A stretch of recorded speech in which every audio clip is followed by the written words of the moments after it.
does any ethno-nationalist state need to exist? Like, does Japan need to remain fully Japanese? Does Germany need to remain fully German? I don't think so. Well, you're walking right into the discussion that I thought we were going to have, so this is like the most interesting thing to me. Right, first question. You said Japan, Germany. I know when you spoke to Destiny, you said something about fear of like black crime in the United States or whatever, or even South Africa. That's probably I said like a better example. The right? arguments for like keeping racial quotas and when you say racial quotas, what do you mean? For immigration. Israel must have like this many Jews. We can't let this many Arabs in. If we got too many Arabs in, they'll overwhelm the vote, sort of thing. Okay. So I'm aware that there are millions of Arabs in Israel, by the way. Yeah, like a fifth of the population. Yeah. But yeah, like that, again, left, right, actually closer to Israeli 2/9 Jew of the you find, population. they're going to want a Jewish majority. Yeah, unless they're Right, fucking like Hadash or some crazy fucks. Yeah. Which is like, I mean, most states do this, but like it reminded me, and it was evocative of like white supremacist arguments for if we let when too we many say black people Jewish in, or if there are too many majority, black people do in we this city, like mean then this will Jewish via race or Jewish via like culture, like not culture but religion?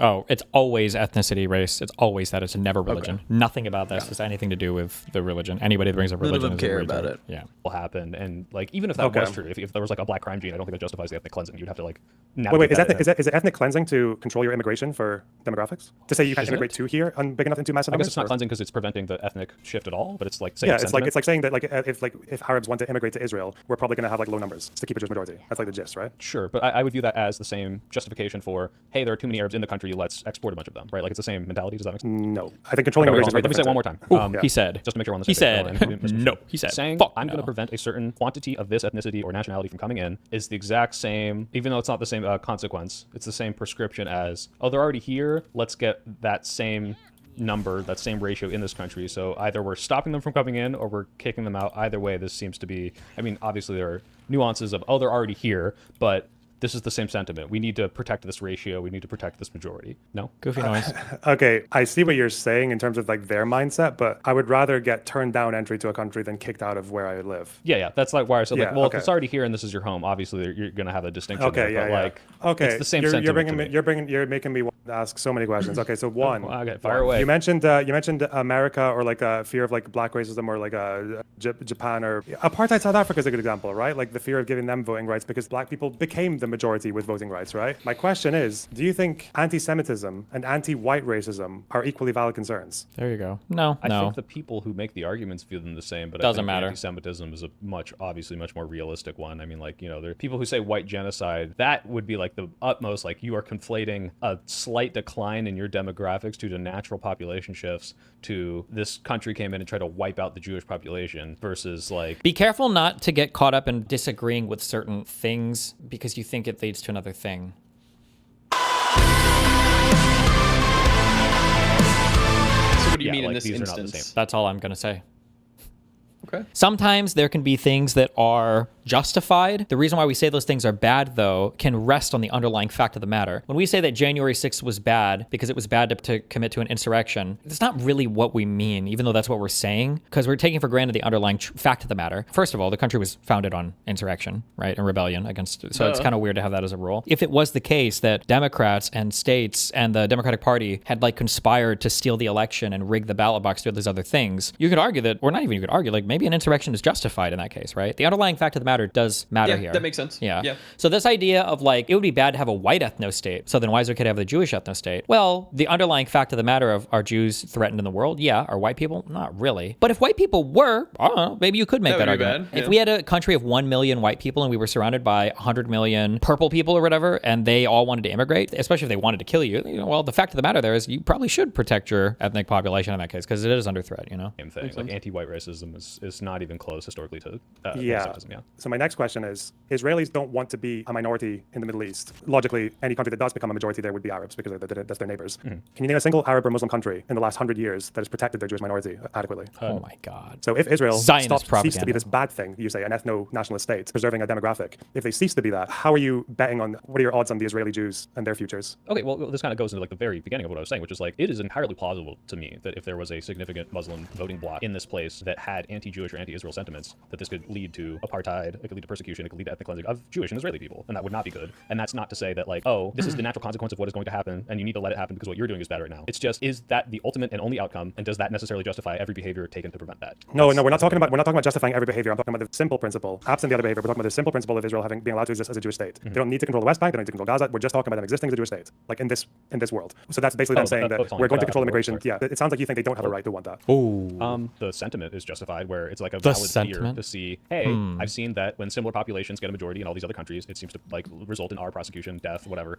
Therefore, my fear is justified. But again, then you have to then attach what are the prescriptions to that. And if the prescriptions are ethnic like superiority things, like I don't know like to what degree I'm. No, wait. When you say ethnic superiority things, I'm just talking about one thing, which is they control immigration to the point that it keeps their majority. That's it. Yeah, I'm that's not saying it fine. justifies any of the poor treatment of minorities or whatever. Just they stay a Jewish majority, which means that if however many, I don't even know how many Arabs are trying to immigrate to Israel, but if a substantial number are, then they. I don't necessarily think so. I mean, what is the difference fundamentally between that and the people who say Muslims who immigrate to America are going to vote Democrat, elect Muslim Democrats, and fundamentally change the country from what we perceive as a Christian white nation into a DI Muslim nation? The fact of the matter does. Much more misplaced, but like what? If it was the case that Muslims were going to come and like create a new Sharia law country or whatever the fuck else, and I wouldn't want them here. Fuck Jesus. But that's not my understanding. I don't think that's happening. Is that argument different? Like it is going to change the country, whether or not they think it's bad or not, and it is going to. Because the anti-whiteness or the anti-Americanism of the United States or the anti-Muslims who come to the UK does not concern me in the way that anti-Semitism should concern Israelis. I live in a Muslim community. Like I live in I'm not walking up and down the streets worrying about whether or not one of them supports a terrorist organization that wants to kill me. Right? If any Arab population becomes the majority in Israel, it would be Palestinians because of what they advocate for with the refugee problem, with right of return. Okay, wait.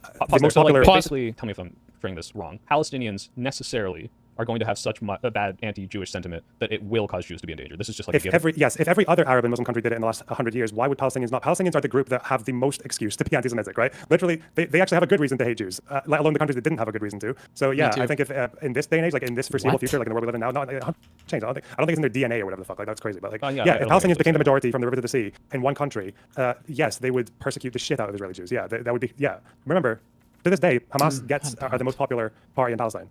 So, but it's not. First of all, we know that they're Hamas not like a gets unanimous is the voting bloc, party? right? Like it's not a plurality. you don't need to be. Hamas what? He said Hamas gets is the most popular. No, political Hamas party. is the most popular single political party in Palestine. Oh, got it. You only needed 3,000 of them to cross the border on October 7th. You want to integrate them into a country? Well, that's what's like. Obviously, I think the disconnect here is like if anyone doubts that I understand like how great anti-Israel sentiment is, I understand this. The problem I see is like this is a more valid version of like the less valid, anti-immigration, white nationalist talking points, but it's ultimately the same to a degree where it's like, yeah, there are some portion of Muslim immigrants that are like super pro-Sharia, anti-American, but want to reap the benefits of the American state. Like, if it wasn't 100% of them, if it was 80%, if it's Hot take.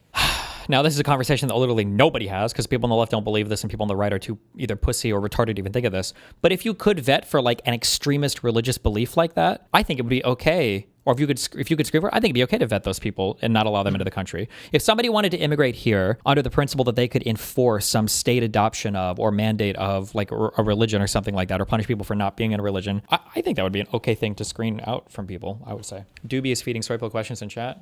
Uh-oh, is he? 40%, if it's 10%, like at what point does it justify ethnic immigration policies? Like, should the anti-Arab bigotry in Israeli society concern Arabs such that they should keep Jews from immigrating to the region? Well, if they want to vote on it, they can. But like, I'm sorry, 2 million Jews live in Israel and they can leave anytime they want, right? Wait, what did I just say? 2 million? You said 2 million, but there's 9 million or whatever. Did I say? No, I said Jews. Sorry. There's 2 million Arabs. My bad. 2 million Arabs live in Israel. They can leave if they want. I don't think they would want to leave. I think they generally do okay there.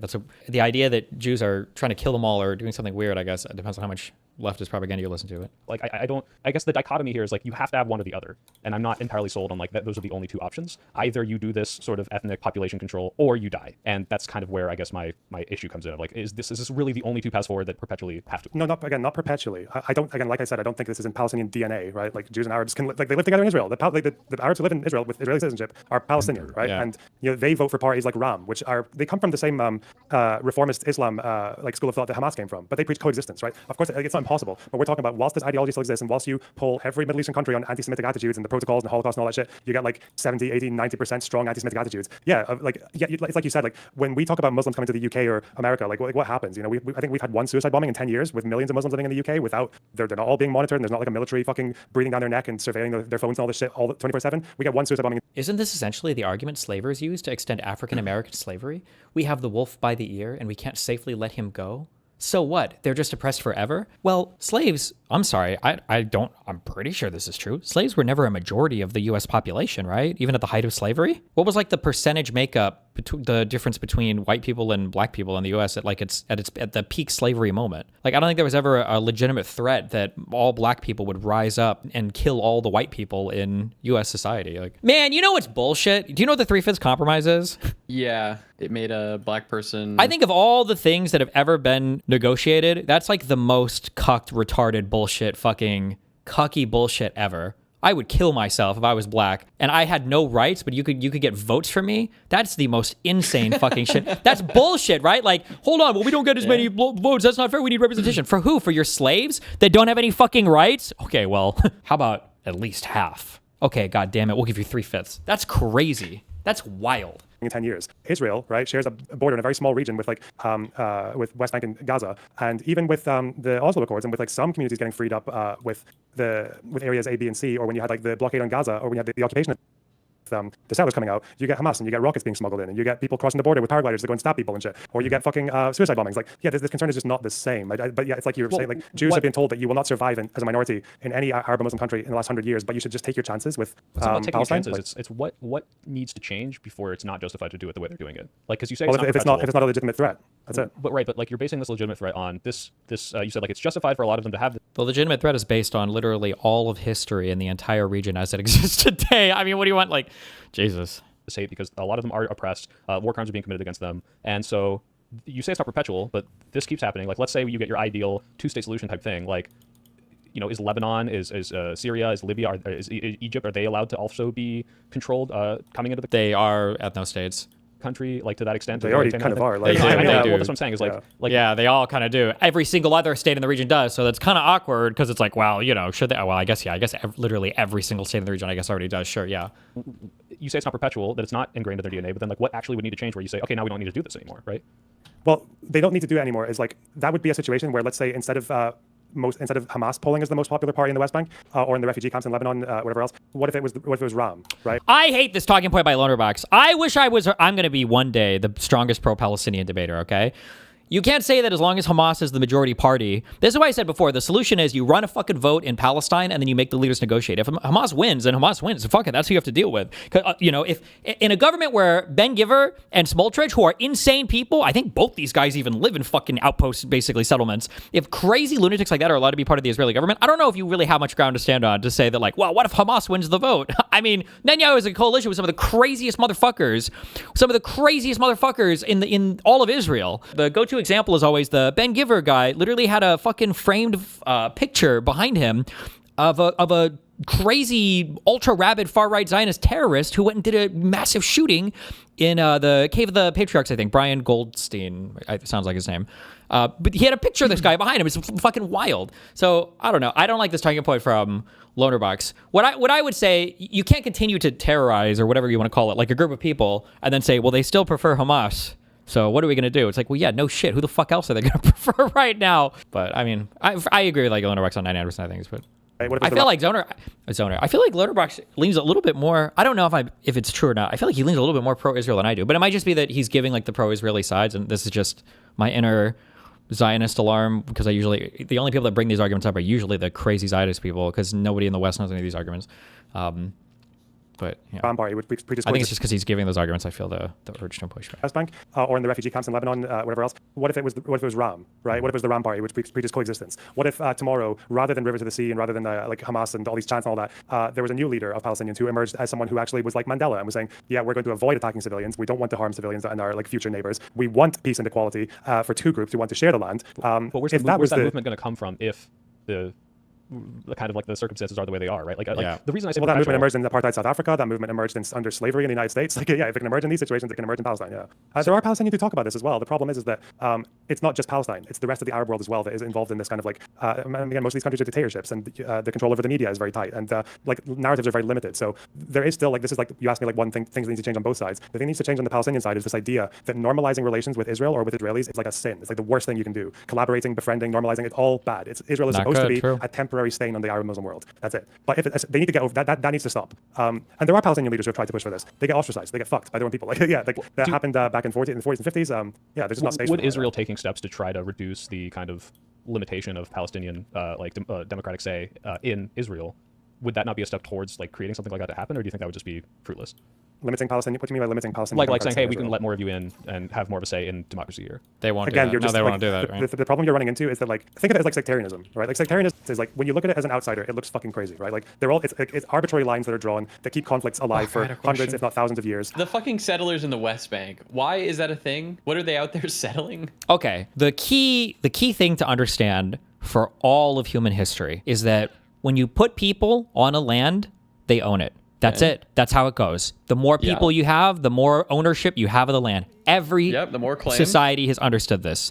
That's why in the Soviet Union days, and I think even prior to the formation of the Soviet Union, there was that concept of Russification, where you try to ship out a whole bunch of your own citizens to go live in some place. That's why in India it was such a big deal when they started building homes to the north of Is that India. why we sent people west in the U.S.? Well, yeah, that was also to just The westward explore it. Yeah. expansion? And every place, the more people you put there, because once you have a whole bunch of people living there, you can have all the international law, whatever bullshit you want, but in today's world, the only way to remove them is to kill them all, or to ethnically cleanse them is what they call it for big populations. So you just can't do it. So for Israel, what happened is initially when Israel formed in 48, they had a very, very narrow strip of land, and they felt like they were kind of at risk of being conquered.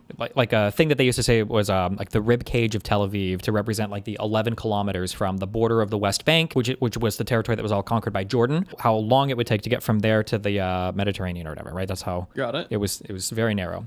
So Israel existed in this tiny state of what today we would call Israel minus the Gaza Strip and the West Bank and the Golan Heights in Syria. And what happened was in 67, there was a big war, and as part of this war, Israel fought with Egypt, that owned the Gaza Strip, and Jordan, that owned the West Bank. And they won that war, and it was a big deal, and they were like, oh my God, like we're fucking shit up, and we're so cool. And Israel's mindset, like, pretty quickly changed from, holy shit, we had our nightmare scenario of getting attacked by every country, nobody's here to help us, and we managed to conquer all. We fucking are ordained by God. We're going to actually, like, hold on to this West Bank shit for real. So they took over the West Bank. They took over way more than that. The entire Sinai Peninsula, which is a huge chunk of land between Egypt and Israel. They pushed into the Golan Heights in Syria, which is a good strategic position, and almost up to the Litani River with Lebanon, which is north of Israel. So they conquered all this territory. And then as the years went on, like Israel basically thought they were tough shit. They were never going to get beaten by anybody. In 73, Egypt launches another war against Israel, and this time Israel gets kind of fucked up for a couple days. They end up winning, but it's like the anime moment where like the villain or the protagonist, like they win a fight, but their like cheek is bleeding, and after they win, they're like, oh, I can't believe he actually cut me or whatever. So Israel had that moment, and they were like, oh shit. If you talk to Israeli Jews, a lot of them, surprisingly, they'll actually like circle jerk the fuck out of this war. It's called the Yom Kippur War, and they're like, yeah, we got surprise attacked and we fucking won. But at the time, Israel was like, we could get fucked, because for like the first couple days, they were literally talking about nuking the Middle East, because they were like, we're fucked. The third temple has fallen. Moshe Dayan, their defense minister, I think was saying to Golda Meir, I think was still prime minister and everything. But so after that war, they realized they needed to make peace with their buddies. Sadat was the leader of Egypt. He made peace with Israel, and Israel made peace with him, and they get back the Sinai Peninsula. Eventually, after the fall of the Soviet Union in 94, they made peace with Jordan. And then, they're kind of looking around. The Middle East is chilling, but they still have all these Palestinians, and they still have this occupied territory of the West Bank. The awkward thing is when they made peace with Egypt didn't want the Gaza Strip back. And when they made peace with Jordan didn't want the West Bank back. Okay, so why didn't they want those places? It's complicated, but Egypt didn't want the Gaza Strip back because they just didn't want to deal with taking in the population that was there, and because they didn't want to undermine future Palestinian people's right, or the current Palestinian people's right, to have land. All of the Arab states kind of have this collective agreement where they're like, listen up, guys, we got your back.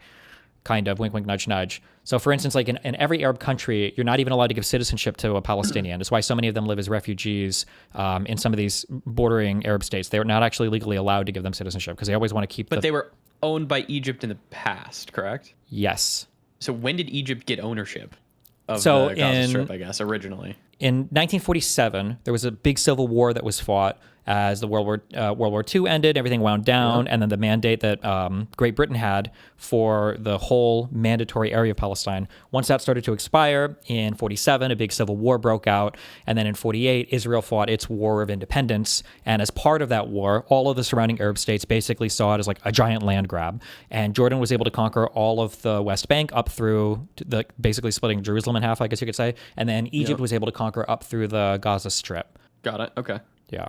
And then Israel... And then they were like, wait, we don't want these motherfuckers. No. So no. when Israel went and conquered it, they were just like, yeah, we don't want them back. You can keep it. Yeah. That's fine. Yeah. Okay. And then for Jordan, on the West Bank, it was the same thing when Israel conquered the West Bank. They made peace with Jordan.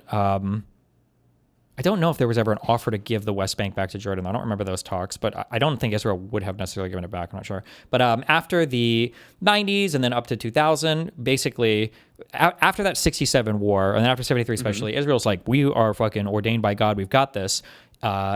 Israel basically started off as this like secular Zionist project. But after 67, people were like, the West Bank, the historic lands of Judea and Samaria, the 12 tribes of Israel, like, oh my God, our people here. A whole bunch of like more, I don't want to say fanatical, but kind of like more religious, more like nationalist, religious driven Jews were like, holy shit, we're going to go settle the land like the Cetra and Final Fantasy VII and make love to it and do what God wanted.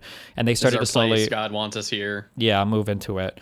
And then you had this thing called the Oslo Accords in the 90s where Israel and the Palestinians kind of sort of made a formal agreement to finally start to give them a state, but it didn't really work out because like the Palestinians kept terrorist attacking the Israelis. The Israelis would do a thing where like an Israeli will tell you, we didn't expand the settlements at all during Oslo, which is true. They didn't start new settlements, but they kept expanding the borders of like their current settlements. So I think it was in 2000, everything basically blew up because the Palestinians were like, we're not getting peace. This is fucked. And the Israelis like, oh, whatever, fuck you. There was this whole thing that exploded called the Second Intifada where it was basically Palestinians doing a bunch of terrorist attacks all over Israel. Shit was fucked for 4 or 5 years. Arafat never called off any violence because he thought it was based in epic. And then all the Israelis were like, well, this is fucked. We're never going to be able to make peace.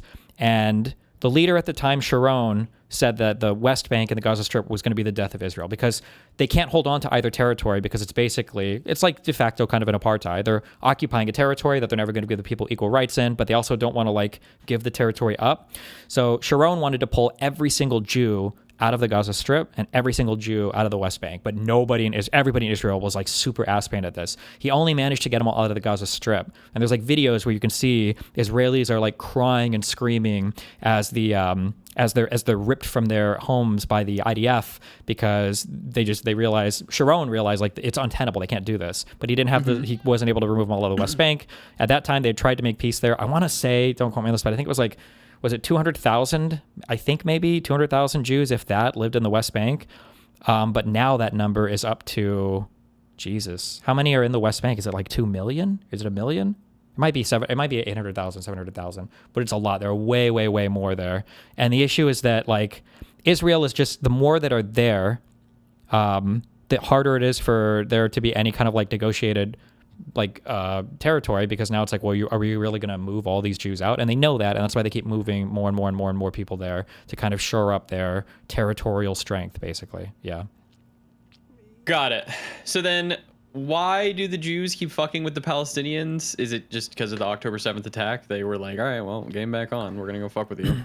What you're basically doing is like you have like tank units, but they never actually attack, but you can draw aggro for them. So the goal is what you do is you take a goat or you take some shit down to some valley, and then you hope that like some Palestinian tries to attack it or move it off your area, and then when he does, then you come in and you fight with him, and then as soon as the Palestinian like tries to attack you, you call the IDF, or the IDF comes in, they're like, oh, well, we're gonna attack by Palestinians. The IDF will come in, they'll clear the Palestinians. Usually they tell the Israelis to fuck off, but if you're an Israeli and you manage to like build a base, if you get like a box or some fucking shitty trailer set up, as long as you can get, it's a microcosm of really all of Israel, of all of the world, is what outposters try to do is they just try to go and they try to start to build like shitty homes and shitty houses and areas out into these like Palestinian areas. And as long as they can get enough there, eventually it just becomes like a de facto settlement, and then it just grows out from there. And now they have like a new little city. Yeah. But why would, okay, so I understand why they're going to the West Bank, because they're a little bit more fanatic, etc. So are they just going out there and living off the fucking land and like starting a farm and like having like small families out there and shit? And then I mean, some of like, them if they- will, but I mean, you can travel between, like getting from the West Bank into Israel is pretty easy if you're Jewish, because there are separate checkpoints for you. There's even privately run ones. We could buy your own like ID system to go in and out. So you can always go into Israel proper if you need to buy shit. But I mean, like the communities can be fairly self-sufficient. Like these are all very wealthy people. I'm sure some of these settlements, they have like their own grocery stores and shit inside of the settlements. You don't technically have to leave, I think. Yeah. Okay. All right. It makes more sense now. Yeah. But so the frustrating part is, from my perspective, is that the status quo definitely favors Israel, but the whole Western community that's like pro-Palestinian is just encouraging the Palestinians to fight. But like as time goes on, the Israelis are just gaining more citizens inside the West Bank, and yeah, I mean like They're upping their legitimacy of being there. yeah, because you're not going to kick out. Kinda.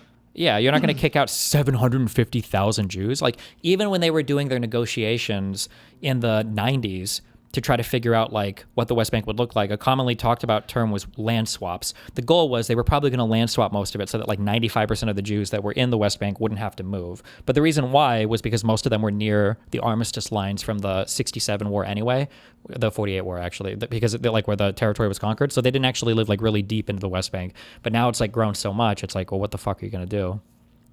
So why not stop the expansion into the West Bank at this point and kind of just call it like, all right, well, the Jews, they've expanded this far. We can't kick them out in the future.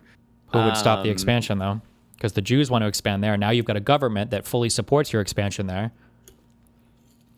Wouldn't the want of stopping terrorism against your people be a motivating factor with stopping expansion? Fuck no. You're Expanding? fighting the good fight. The people that are going out there that are fighting those fights are fucking crazy, but they welcome it. They want to fight. Yeah, They're that's the goal. Yeah, fighters. they're All fighting right. for, and you're fighting from a very Jesus. safe base of attack as well, right? Like you have the whole IDF behind you if things get like super Yeah. ultra fucked and nobody If around the anything's world. bad, can you do- call the IDF and then you got the military to come fucking kill them for you. Yeah, if you need, yeah, or at the very least like extract you from it. So They argue that settlements stop terrorism.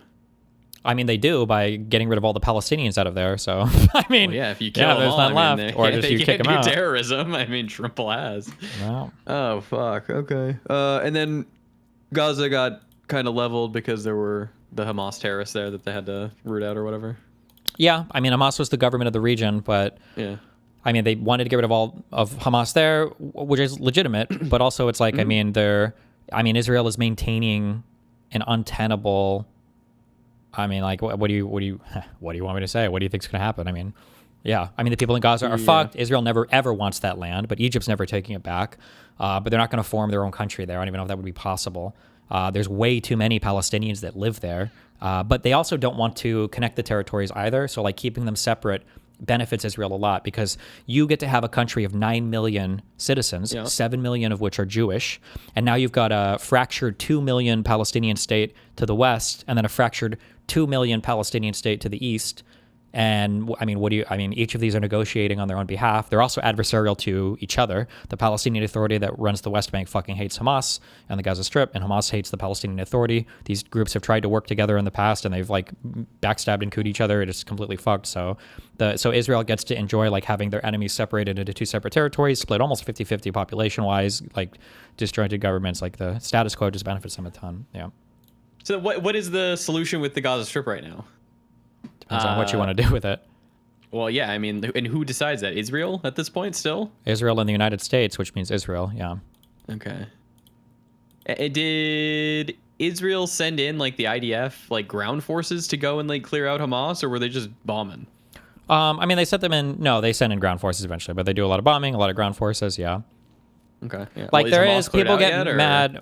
Probably at this point, yeah, people get mad, but like Israel does a pretty phenomenal job at limiting civilian casualties as much as it can, given like the circumstances of the battlefield they're playing on. But I mean, like it's not really like anybody that criticizes the actions in war rather than all the conditions around it. I think kind of loses the plot. But the people that criticize Israel's actions in war, in their mind, Israel's not allowed to do anything. They think that Israel should just cease to exist. So it's kind of a hard point to go over. Yeah. Okay. Well, that was my history lesson for the day. Nice. And it doesn't really help anyone to behave the way that they do in a lot of these ways, like whether it's in Lebanon or Syria. But the other probably more dangerous thing is to just go to one group and tell them to let their guard down and just hope that the other side stops being sectarian in the same way, or doesn't reciprocate, or doesn't just like exploit a vulnerability or whatever. If Israel just starts allowing people in the West Bank to immigrate to Israel right now to get citizenship, then like unconditionally, then they're just taking their chances with Well, I'm someone not who saying like just support Hamas or- unconditionally let your guard down, but like, is that not kind of what you're saying needs to happen from the Palestinian side in order for this to change? Like, you guys just need to ignore every historical thing and get over all of your grievances and just say we want peace regardless, no conditions, right? Like, I it seems don't think in 1952 or whatever, when Israel normalized with Germany, I don't think they ignored or forgot the Holocaust. I don't think they did that. No, you don't ignore your grievances. Sit there and you ask yourselves, what is this strategy and does it work? The current Palestinian strategy and the current mindset of seeing Israel as a temporary entity, that has clearly not worked. They don't need to ignore their grievances. No, they should demand accountability for their grievances. They should demand reparations to some level, I think. They should demand settlers go. But that's the thing. Like, imagine a Palestinian movement tomorrow in the West Bank that ditched Hamas, that ditched Islamic Jihad, and only targeted settlements, that maybe did like a Mandela-style thing. Let's say they blocked settlers' roads like they do to them, or let's say they knocked out their energy supplies or their electricity lines, or let's say that they saw like a new settlement trying to get set up and they went and tore it down. And they fought with soldiers who tried to defend the settlers. And they said, yeah, we're going to be violent because it's a violent occupation, and we'll stop if you want, but just leave us alone. Get the fuck out of the West Bank. Let us have our country next to yours, and we'll be neighbors. If that was the Palestinian movement, like tomorrow, like Israel would be fucked. Like the Israeli right would be fucked as well, because everything they say about Palestinians will have been proven wrong. Like, and that's the. Would the IDF not just come in there. and fuck them up? What do you mean? For that? It sounded like he was saying like if the Palestinians just kind of got together and they just did like, you know, not like actual fucking terrorism, but like they blocked roads, they stopped power going to the new settlement, etc. I think he said Israel would be fucked, but wouldn't they just call in like the IDF to come fuck them up for that, or no? Well, no, the issue is that like I think the saying, I think there's Abiban, the saying is that like the Arabs never miss an opportunity to miss an opportunity or something. Like it would fuck up Israel hardcore. Like Israel always gets just enough leeway from unhinged Arab actions to kind of sort of justify themselves to the world and definitely to their domestic population. So they got it during the second Intifada from 2000 to 2004 or 5, and they kind of got it now from October 7th. If the Palestinian people committed to some peaceful thing, they had like a leader who was legitimately committed to it, especially they had a unified Gaza Strip and West Bank, and they were calling on some unified thing, then Israel would have a really hard time to say no to that. Like when I said before that Israel had made peace with Egypt, Israel... At that point, it was kind of seen as an impossibility that Israel could make peace with any country. The reason why Israel was made to make peace with Egypt is there was a new leader in Egypt. I forget his first name. His last name is Sadat. Anwar, is it Anwar Sadat? Something. Sadat. And what he basically said was he told Israel, like, I want to make a formal peace agreement with you. And I think Israel said, fuck off, we're not doing that. The Yom Kippur War happened, which was a big surprise attack from all the surrounding Arab states. Scary for a couple days. And then that's when the U.S. in 73 finally big dick joined. It was like, we're going to replace literally every single thing you have on day 2 or 3 because we don't want you guys to start nuking everybody. But after that, Sadat, in a massive overture, the invitation might even be given on fucking CNN. I don't remember, but in a massive overture, Sadat, the Egyptian leader, and prior to Sadat, there was a guy called Nasser. Egypt was like seen as kind of the leader of like this new pan-Arab world where they were trying to make this giant country. That's why they wanted to kick the Jews out. Nasser had been replaced by Sadat. Sadat, the new Egyptian leader, flew to Israel and went to the Israeli Knesset, their Congress, and he gave a speech in the Israeli Knesset to bring like the Israelis to the table. And when you have like pressure like that coming from the Arab side, there's just no way that on the Jewish side you can't. Even your domestic population would be like, well, this is fucked. Yeah, 100%. Yeah. But the issue is that like Israel had, or you can argue for Egypt had a state and they had something to gain. Israel was able to give them back the entire Sinai Peninsula, which they also wiped their settlements out of as well. They took all the Jewish people out of the Sinai, although I think there was only like 5,000 people.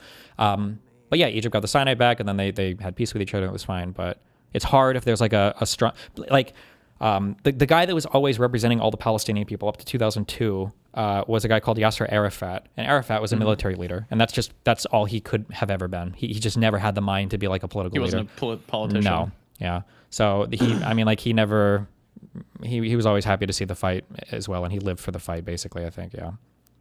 So Egypt is still chill to this day with Israel then? Correct. Even when... And there's a big thing because a lot of the more Zionist Jews will tell you like, well, you can never make peace with Arabs. They'll always lie. But there was a huge concern. I think it was in 2011 when the Muslim Brotherhood took over in Egypt because they're kind of seen as kind of like sort of terroristic elements, Islamists, I think. They're the new president, I think, of Egypt, the Muslim Brotherhood guy, I think literally wrote a letter to the prime minister of Israel. I don't know if it was Netanyahu in 2011, basically saying that like we intend to honor our peace agreement with you, which was a little surprising to people. So yeah, they respected it. Okay. But I'm not asking Palestinians to. The big issue for Palestinian leadership, though, is that like it's very, very scary for Palestinian leadership to put a deal on the table saying these are our terms that we'll agree to, because no Palestinian leader has ever, in the history of all of Palestinian agreements or whatever, has ever put down a solid thing on the table. Well, the thing is, you just don't want to put something down and be seen as like backstabbing your people. So the big thing is that like there's this concept of like the right of return, and the Palestinians, there's like I think 6 or 7 million Palestinians that are refugees that are outside of Israel and the Palestinian territories. And what a lot of Palestinians will say in like leadership roles is if we have an agreement, a peace agreement, it has to involve the right of return of every Palestinian refugee. So if that happens, and they say they should go back to Israel proper, well, now Jews are a minority. So that's like always one of the huge hanging points. And there's never been a Palestinian leader that has ever said, this is the number that we'd be willing to accept. That number is always open-ended. Got it. Because they want to do the right of return or whatever. Correct. Or at least they don't want to take it off the table, yeah. Yeah, okay. Ignore their grievances or to ignore the pain that's I'm saying that on their end there needs to be a leadership and like a movement and a way of thinking about the conflict that actually helps them, because right now their current leaders are not doing that. Okay. I think it's frustrating because I don't think you and I disagree on the fear or like the reason why Israel might have to maintain some sort of ethnic majority.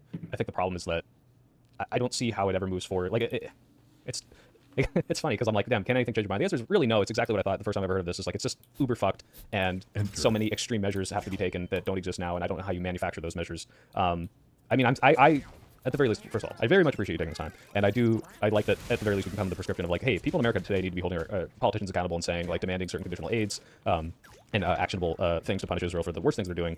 But yeah, it just becomes this like super frustrating conversation for me because I can look at something bad and people are like, you don't understand why they're doing it. It's like, no, I do. I just don't know if like that's the only option, and if the only option only has to come from like a movement or like some greater project within the oppressed people. Like, I don't know. It just seems like this unfair sort of like, well, but that's not going to happen. Therefore, and then everything keeps happening the way it is. I don't know. I mean, you know, at the end of the day, like we, like as Westerners, it's almost like what maybe you and some activists do as well. Is like, ironically, don't fall victim to like a progressive imperial mindset that exists as well. I think a lot of Westerners seem to overestimate the amount of power that they have over developments in other countries around the world. Like we can do some things. We can pressure the Israeli government, and we should do, and we should pressure them a lot more than we do. But at the end of the day, like we can't change the conflict from just ourselves, right? Changes need to happen everywhere. Not just even Israelis and Palestinians. Qatar would need to change what they're talking about, because Al Jazeera is a very important player in the narrative of the Israel-Palestine conflict. Like Jordan and Egypt would have to be involved in any kind of peace process that involves Palestinians. Lebanon is important. Syria is important. So there are limits to, like, we as Westerners, like, we can mitigate harm, or we can push Israelis into a more humanist, into a more liberal position, and that would probably also involve like maybe befriending left-wing Israelis, because they are probably like the most lonely group in the world right now.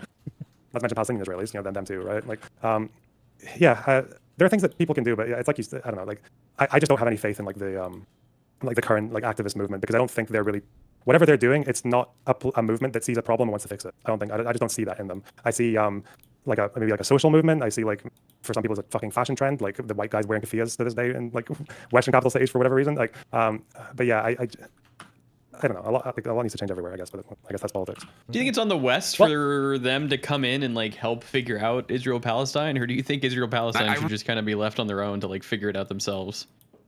No, it has to be a strong U.S. leader. I think because historically that's just kind of how it's worked always out. Like worked since World War II. Am I making this up? For Sadat invites Israel speech. Didn't this happen on U.S. media, or am I making this up? I thought that he gave the invitation on like CNN or something, or I don't even know if CNN was there back in the 70s. I don't know how old this is. Did his people like think he was being a fucking cuck in common day terms? Some people would argue, yeah, he was assassinated. Oh, Jesus. In 81, yeah.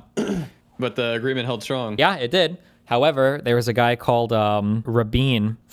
Oh my God, I forgot all that. Was Rabin? It was in 95 when he was assassinated also. I think he was the one. Did Rabin do the Oslo Accords? But he was assassinated too. So it's always like, you do something for it, but then you get killed.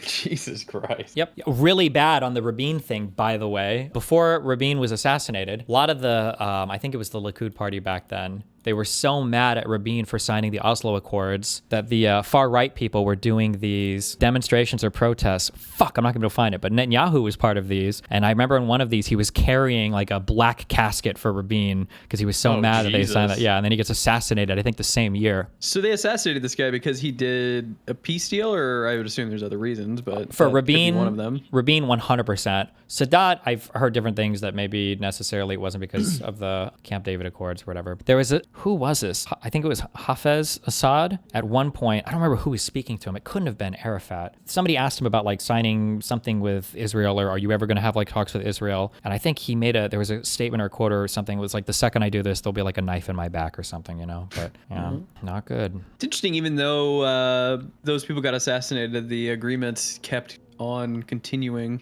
The Egypt peace deal did, the Oslo Accords, people see them now as like a failure because it was, the Oslo Accords were supposed to be transitional. Like you had Oslo 1, Oslo 2, and it was supposed to transition the West Bank and the Gaza Strip into like formal Palestinian state, but it never came to fruition. So we're just like trapped in the Oslo Accords, basically. Do you think we're going to get a deal or anything in the next few years over this? No. Or are we just going to sit in a fucking, okay, we're just going to sit around and... No, because So what's happening on the with Gaza first then? on Like, the what's- first big yeah, what's the ones plan? for Egypt, Carter was seen as being largely responsible for, I believe, facilitating those talks. Jimmy Carter. Jimmy Carter? Yeah, it was seen as a really big push from the U.S. president for that. The closest the Palestinians and Israel have ever been to peace was at the end of Bill Clinton's term, and it was because Bill Clinton was putting in a monumental effort to make peace work as well. So that's why I said before, it probably takes some U.S. leader to come in and facilitate it. But Got it. What was the Clinton thing where Hillary was pissed off at him, and then Hillary was mad at Clinton over, I think, the blowjob shit, and then she was ignoring him for like months or maybe a year or whatever, and then there was she like a picked up genocide the going phone on. or something. I called him. Fuck, what was that for? Serbia? Was it? I don't remember the timelines on the saying Monica Lewinsky Serbia. stuff. Maybe, yeah. He immediately went in. God, Bill Clinton, he just sounds like the fucking goat. Balanced the budget, handled Israel-Palestine, didn't get any fucking crazy wars, did he? No, I'm pretty sure most people see the intervention in Serbia as a really great, I think most people see, probably not the lefties or whatever, but I think most people see that as a really good example of like powerful, positive, like NATO intervention. Because I think they even got a UN Security Council resolution to go in for that as well. They had a UN resolution. They didn't get a UN Security Council one for this. They got the UN Security Council resolution for Bosnia and Herzegovina in 95, but not for this one. But yeah, I'm pretty sure most people see the majority of Clinton's presidency as being pretty successful. And then, yeah, you had Bush, which was just a fucking disaster. And then you had... Bush Jr., right? Yeah. Wait, why didn't Bush Sr. win re-election? He got kicked out after one term. I don't even know why. I don't know. And Bush Sr. would have been the Gulf War, right? Was it 91? He was like the China fucking guru. No, I'm so sorry. Wait, yes? Bush Sr. He was the 41st president. After him would have been Clinton, right? Yeah, Clinton. He promised no new taxes and then did taxes. Okay. Shrimple Shrimple ass. Shrimple ass.